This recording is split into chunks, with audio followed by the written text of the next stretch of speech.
السلام علیکم اسٹوڈینٹس، کیسے ہیں آپ سب؟ امید کرتی ہوں سب ٹھیک ہوں گے۔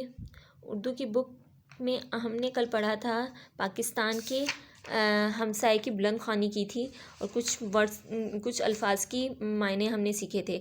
آج ہم صفحہ نمبر 40 کریں گے، بک ایکسرسائز۔ درست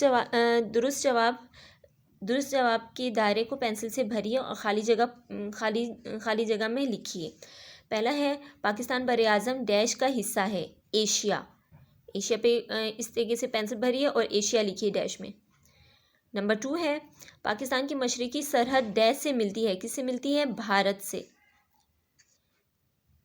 نمبر 3 ہے ڈیش میں ہندوؤں کی اکثریت ہے؟ کہاں؟ بھارت میں، کیونکہ وہاں پر زیادہ لوگ ہندو رہتے ہیں تو ان کی اکثریت بھی وہاں پر ہی زیادہ ہے۔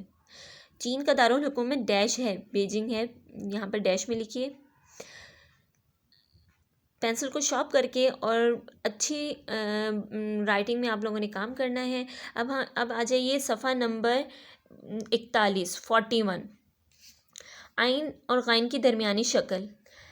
ہدایت: عین اور غین کی درمیانی شکل درست طریقے سے بنائیے۔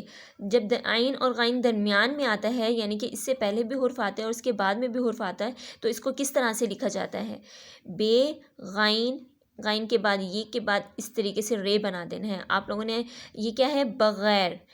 کاف عین قا بے با قابا، تے عین تا میم یہ رے تعمیر، میم عین الف آ فے چھوٹی فی معافی۔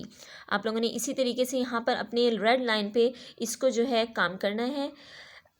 اب اس کے میرے ہمسائے جو ہے اس کی جو سوال جواب ہیں آپ لوگوں کو، اور اس کے جملے جو ہیں آپ لوگوں کو اسکول کے ایڈمن آفس سے مہیا کر دیے جائیں گے۔ اللہ حافظ۔ اگلے لیکچر کے لیے اپنا خیال رکھیے گا۔